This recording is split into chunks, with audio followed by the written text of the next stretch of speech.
Welcome to my presentation, everyone. My name is Gustav, and I will be the corresponding author for any questions. This is a joint collaboration between the Royal Institute of Technology in Sweden and the Austrian Institute of Technology. So first, I'd like to thank our collaborators, Florian, Max, Wolfgang, and Marcus. And the main motivation behind our project was to research reinforcement learning methods for countering advanced persistent threats. And these are highly sophisticated cyber adversaries who has emerged over the last 2 decades. And what makes these adversaries particularly dangerous is their large resources and very high levels of expertise. And they're characterized by their ability to persist in compromised networks, and their attacks are carried out with specific goals in mind, often monetary or intelligence-based.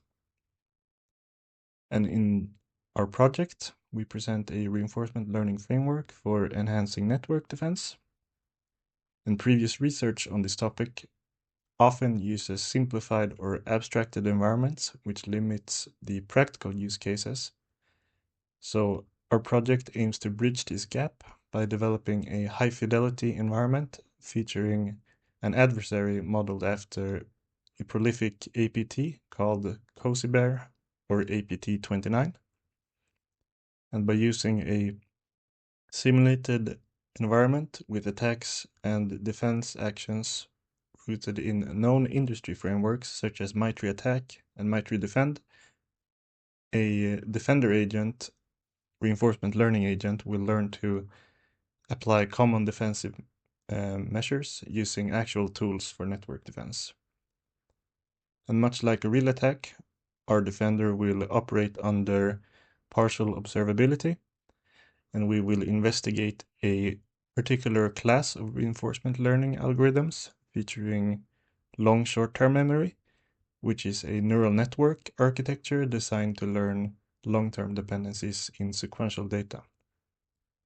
And this architecture has so far only been used in research for intrusion detection.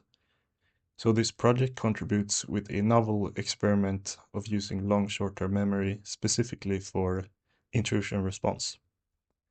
And we will compare two models, one trained using the standard Proximal Policy Optimization algorithm, and one using recurrent Proximal Policy Optimization, which leverages long short-term memory. And our method begins with simulating a target enterprise network. And this network was simulated using the network simulator GNS3 and Docker containers. The network consists of 3 segmented zones. The LAN zone consisting of a workstation PC and a Samba file share, the DMC zone containing a repository server distributing installation files, and a general internal zone featuring an IDPS node, which will act as a firewall and can generate log alerts of suspect traffic. And this simulated infrastructure is then integrated into a reinforcement learning environment where a defender agent is tasked with responding to attacks. And our defender can take actions focusing on gathering information about an ongoing attack, mitigating the potential impact of an attack, and also immediately limiting the spread of an ongoing attack. And this is our attack scenario. It is adapted from the lateral movement scenario developed by the Austrian Institute of Technology as a part of their AttackBed project, and certain aspects have been changed to better mimic tactics used by Cozy Bear or APT-29. And it will begin with a reconnaissance in the form of a port scan within the internet range, where the repository server will be discovered. And then the attacker will launch a brute force attack, against the repo server using pre-made word lists for users and passwords. And this successful brute force will serve as the initial foothold for the attacker. And while logged in on the repo server, the attacker will inspect benign traffic on the network interfaces and discover credentials exposed in the HTTP traffic. And these credentials will provide admin privileges to the repo server. And with these elevated privileges, the attacker will modify the installation files of the repo server and inject a malicious script, which will then be distributed to clients, such as the admin PC. And this malicious script will then create a backdoor on infected clients. So this will let the attacker laterally move to the admin PC and into the LAN zone. And while stationed on the admin PC and in the LAN zone, the attacker can then access the file share and steal sensitive intelligence, which will be the final step in the attack chain. And our reward function is defined here, and it starts with a high base reward of 20 with increasing deductions as the attack progresses. And if our attacker successfully executes the entire attack chain and steals the information, the reward is set to 0. And we also calculate an impact score, which quantifies the negative impact every action has on regular network operations.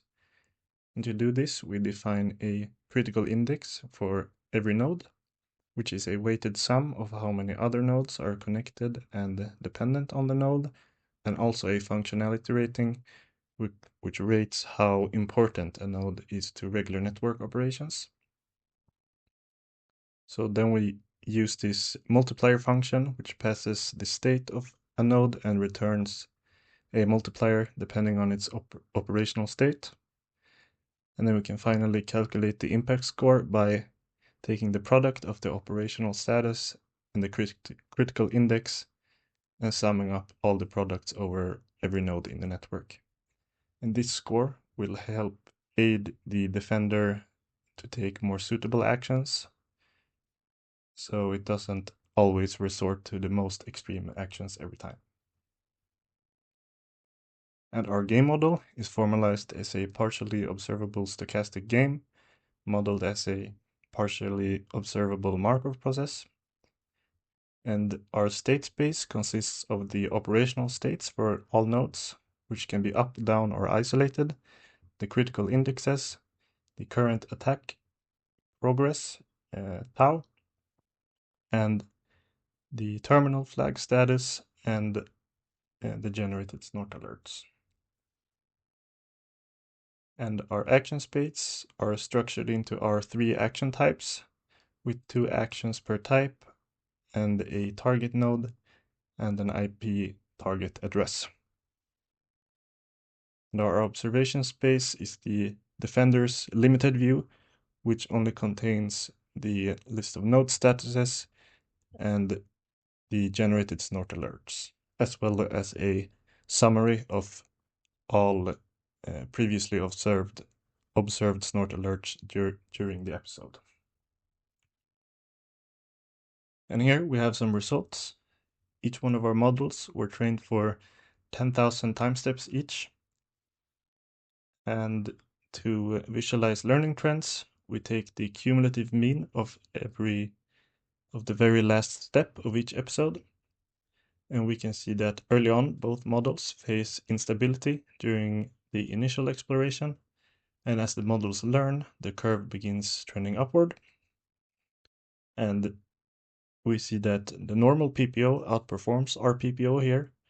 And RPPO even struggles to catch up to the random policy, which acts as a baseline. And this indicates that PPO has learned more efficiently and consistently defends the network better. And for better visualization of how the models stabilize, we can look at how the variance changes over time. And this plot shows the reward distribution for RPPO.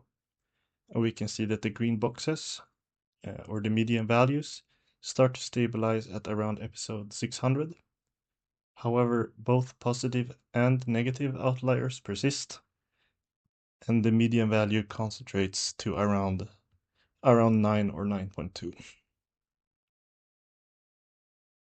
And here is the plot for PPO, and we can see that the median values also begin to stabilize at around episode 600, and towards the very end, there are a lot fewer outliers overall, and this low variance towards the end suggests that the model has found a reliable way to end episodes and is not exploring new options as frequently. And the median converges to a consistent value of 14.4, which again heavily outperforms RPPO. So why did RPPO underperform so much? Well, the added layer of complexity that long short-term memory brings requires a very large amount of data in order to learn meaningful long-term dependencies and to maintain accurate internal representations of the true state of the environment. And in our high-fidelity simulation, the training time was very time-intensive. So even when using lightweight Docker containers, the continuous resetting of the environment between episodes was very time-consuming. So during training, the episodes could last upwards of 1 minute. So training one model for a relatively low number of 10,000 time steps could take upwards of 20 hours. And another contributing factor to the struggles of RPPO can be attributed to the fact that episodes were simply too short in the number of steps and therefore did not provide enough sequential context for the long short-term memory to properly learn long-term dependencies. So in conclusion, this project developed a high-fidelity simulation of an enterprise network and integrated it into a reinforcement learning environment for network defense. We evaluated a novel use of long short-term memory for the purpose of intrusion response, and the complexity of the environment resulted in very time-intensive training, which made sample efficiency the most crucial factor for learning efficient defense policies. And this resulted in the standard PPO vastly outperforming RPPO. And the large computational overhead as a result of simulating realistic networks will be a considerable challenge for defensive reinforcement learning, where you have to weigh realism against the computational tractability. So the limited training experience combined with the lower sample efficiency and short episodes outweighed the theoretical benefits of long short-term memory, which made it difficult to learn effective policies.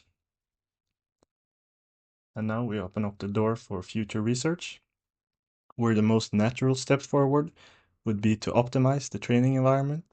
So instead of powering down every machine and resetting and reverting to snapshots, it could be maybe possible to keep a simple list of changes made during an episode and have quick predefined configuration files ready to overwrite any changes, resulting in less downtime. And the next could be to extend the framework to a multi-agent domain, which could be done in two different approaches, where the first one would be to model a zero-sum competitive game between an attacker and a defender, and have both agents play against each other to learn to counteract each other's strategies. Or you could take a more distributed cooperative training approach with multiple defender agents training on smaller subtasks for each agent, which could reduce individual policy complexity. And lastly, future research could explore different types of attacks on the kill chain. For example, attacks primarily exploiting the commonly weakest part of any system, which would be the human, where you could teach an autonomous agent to maybe detect phishing attempts or other forms of social engineering, which would mark a major milestone in autonomous defense. And I thank you so much for listening to my presentation, and I will be answering any questions by email, which you can see on the screen right now. Thank you.